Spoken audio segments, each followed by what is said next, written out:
of the Protestant Shankill Defence Association, John McCaig. The idea is here, take this barricade down now, and we'll conform with the government's plan that we give them time to get their plans implemented into the other side. Now, if they don't take action into the Bog side and into the Falls Road area of Belfast, this and the Short Strand, these barricades will go up higher on Monday morning.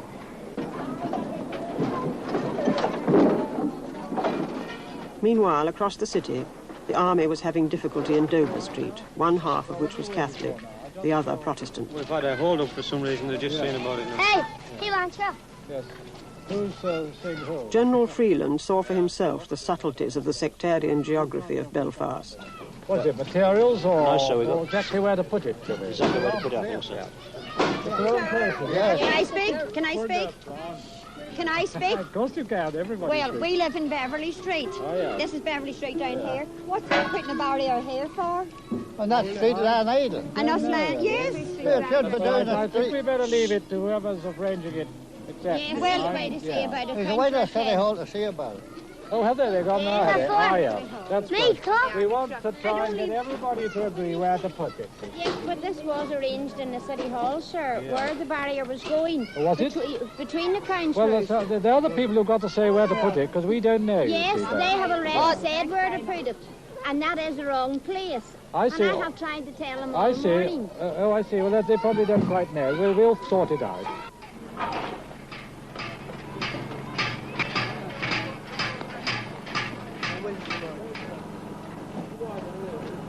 The main reason being for the barricades to be negotiated were that some of them were facing snipers' fire.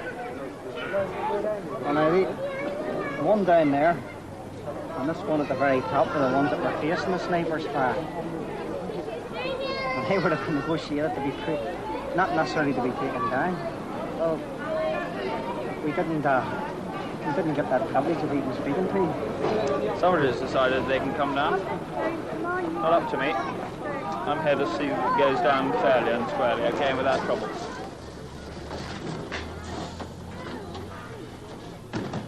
Only if the army was seen to be fair, in a climate of political progress, would it continue to be regarded as impartial.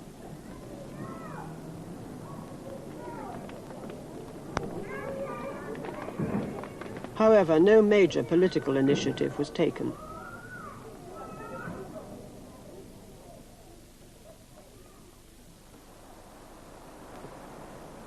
The use of the B Specials, the Protestant Police Reserve, had inflamed the rioting of the summer. Now they were obliged to surrender the arms they'd kept at home to a central armory. This worried Protestants, who regarded the B Specials as their protectors against militant Republicans.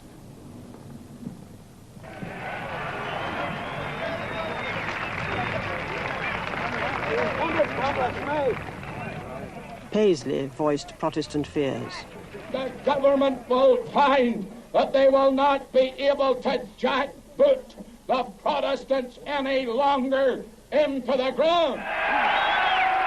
I'm warning them that if they continue this policy of selling out Protestants and of trampling on Protestants and denying Protestants their rights, there's going to be an affair in Ulster that all the restraining voice that I might raise will no longer be heeded to.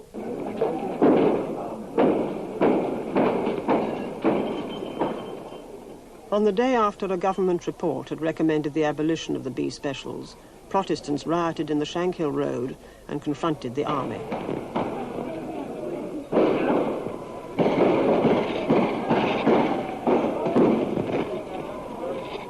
That night, snipers opened fire, and the army returned it.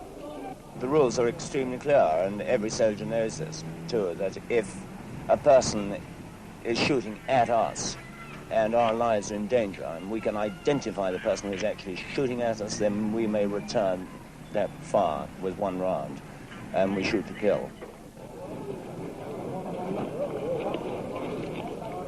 3 men, 2 civilians and a police constable, were shot dead. 66 people were injured.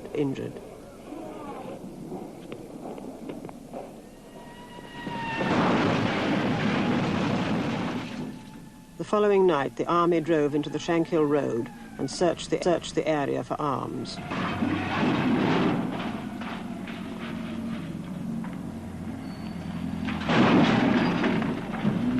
Hostile Protestant crowds shouted, "Englishmen, go home. We want the B specials." They felt betrayed by the Westminster government. The next few months were relatively quiet, but as the army patrolled the winter streets, resentment began to grow in the Catholic ghettos across the city.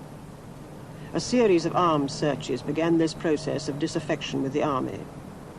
The IRA, dormant since 1962, was reorganizing.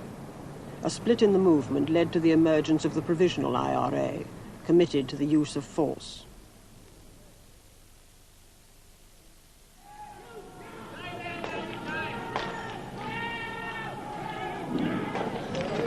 You will be obliged to use more gas.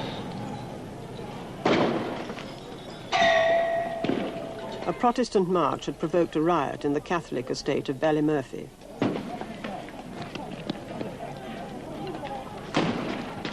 This time it was the British Army who held the Catholics at bay. Catholics now began to see the army as shoring up the system that oppressed them.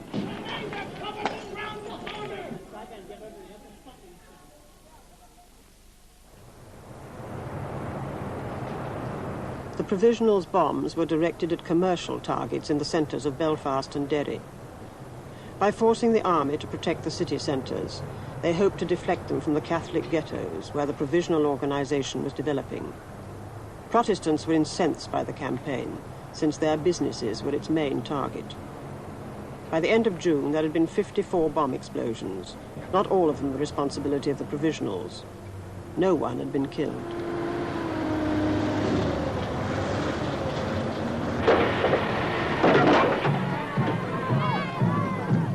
June 1970. Despite army advice, Chichester Clerk again allowed the round of summer marches. This one, commemorating the Protestant sacrifice for Britain at the Battle of the Somme, passed by Catholic areas.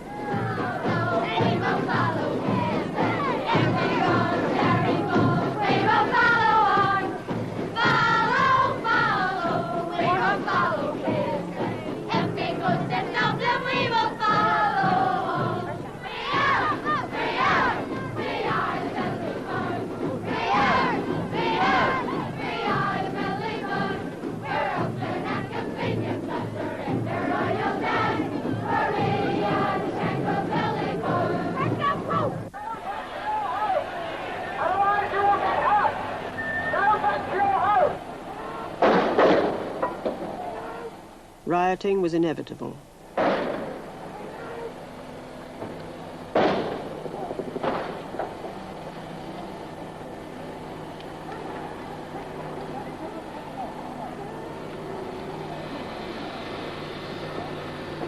Disorder spread across the city.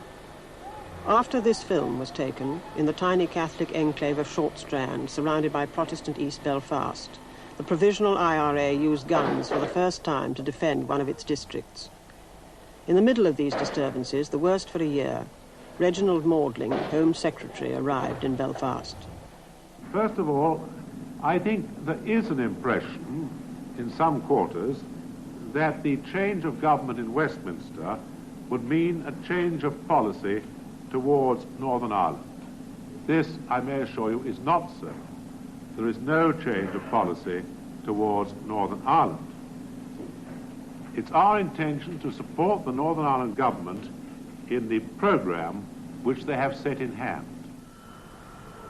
In fact, the Conservatives, who'd just been elected to office, embarked on a policy of coercion. Powers were taken that made a 6-month sentence mandatory for rioting, and the army was ordered to get tougher. Maudling clearly found the situation confusing and difficult. After all, as Home Secretary, he had other things on his mind.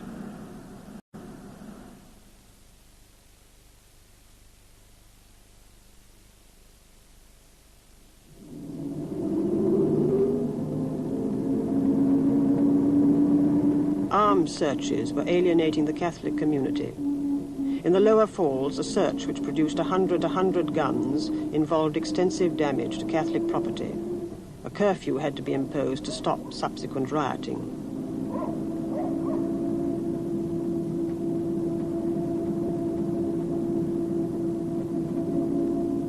Bread and milk had not been freely allowed into the area during the curfew. Said on all the TV reports, BBC and ITV, that food and milk got into this area. If it got in, the people were not allowed out onto the street until 5 o'clock. So what good was food and bread? And I stood and I personally watched while a milk truck was turned away. And I stood with, I must have been about 50 mothers, wives, crying, begging to get in to see their family, and a truckload of Scottish troops come out past us, and one beside the driver made the finger sign at us while we're standing there. Our children had no food, trying to get in to see what had happened to our families. Have you noticed? It hasn't happened according to the papers tonight. It's all a big dream. All we hear is about the impartiality of the Great British Army. The Catholic community was outraged. Recruitment into the IRA soared. Shoot it, please. Go on, shoot it. Take a photo of it. Shoot it, please. Come on. Dave, my phone fucking Lord Jack. Shoot it, please. I go back. Go home. Go home. Go home now. You only trust yours. Go home now. Look at Star. Go home. Look at Star. Take it easy. Get down my fucking knees. Take it easy. Come on. Break it out. The authorities faced the classical problem of guerrilla war. How to neutralize guerrilla armies without alienating the community from which they spring. We're not trying to excite the situation at all, obviously. What I would like is to make sure that everybody, doesn't crowd round and create a crowd, because we don't want any trouble tonight, obviously. 36 hours without milk. You black and tan bastards.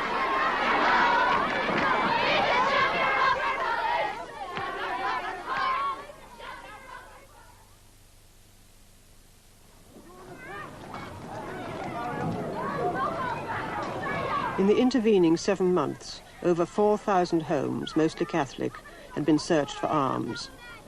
This film was shot immediately after just such a search. You're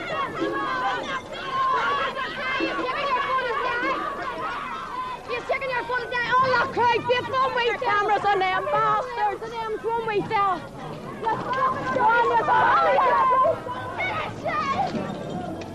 on, you dirty rotten bastard, you cunty! Fucking go ahead! Fucking shoot me! Go ahead! Fucking shoot me, you dirty bastard! Go ahead!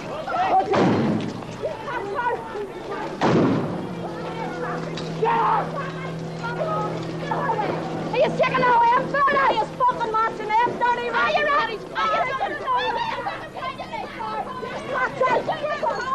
Catholic women might vent their anger on the troops in the streets, but young Catholic men were engaging them in guerrilla war. Oh, why didn't you shut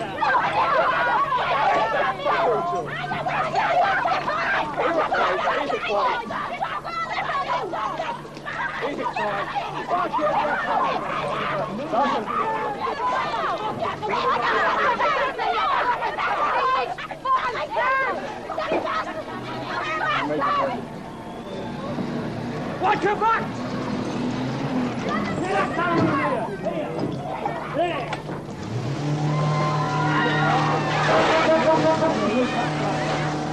The disaffection of the Catholic community was complete.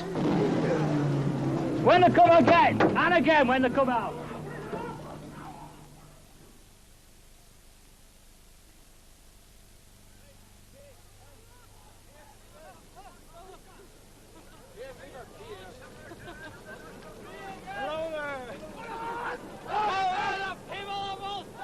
With the Provisionals a potent force in Northern Ireland, there was a growing demand for stricter security measures. Outside Stormont, the Northern Ireland Parliament, Protestants demanded imprisonment without trial, internment of those suspected of being members of the Provisional IRA.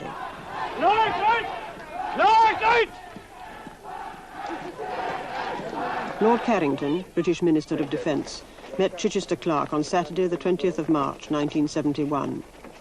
In line with British government policy, he would commit only a few more troops to Northern Ireland and refuse to tighten security further. Chichester Clark, like O'Neill before him, had been unable to placate the Catholic community and was now unable to extract from the British sufficient to hold his cabinet together. At a cabinet meeting later that day, he resigned. Unionist politicians thought that the man capable of delivering a strong security policy was Brian Faulkner, who succeeded him a few days later. The kernel of our immediate problems in Ulster is the law and order situation. Here, we don't need new principles. What we need are practical results on the ground. Practical results in the elimination of terrorism, in the elimination of sabotage, and in the ending of riots and disorder. The rule of law will operate in all parts of Northern Ireland so that the security which goes with the rule of law can be enjoyed quite literally by all our citizens. Along with his firm law and order policy, Faulkner made overtures to the new moderate Catholic party, the SDLP. An accommodation seemed possible. Then the British Army shot dead 2 Catholics during a riot in Derry.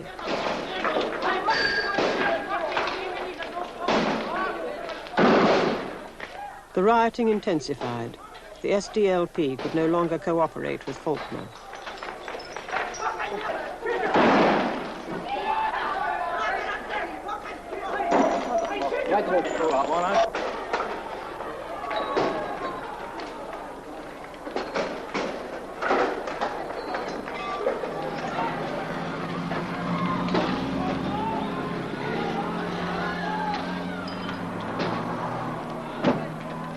Civil commotion continued. The provisional bombing campaign was escalating. 220 bombs resulted in 6 deaths in the first 6 months of 1971 alone, and provisional snipers were now shooting British soldiers. Faulkner determined to be firm.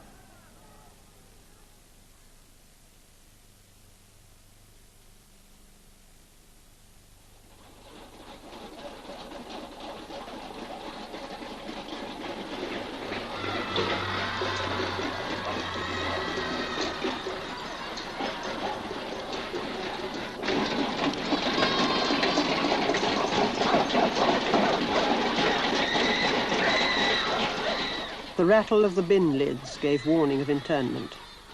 In the Army's first raid, 342 people had been picked up, none of them loyalists.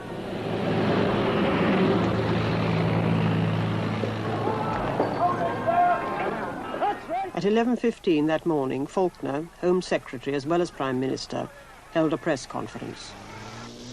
Every means has been tried to make terrorists amenable to the law. But the terrorist campaign continues at an unacceptable level. And I have had to conclude that the ordinary law cannot deal comprehensively or quickly enough with such ruthless viciousness. I have therefore decided, after weighing all the relevant considerations, including the views of the security authorities, and after consultation with Her Majesty's government in the United Kingdom last Thursday, to exercise where necessary the powers of detention and internment vested in me as Minister of Home Affairs.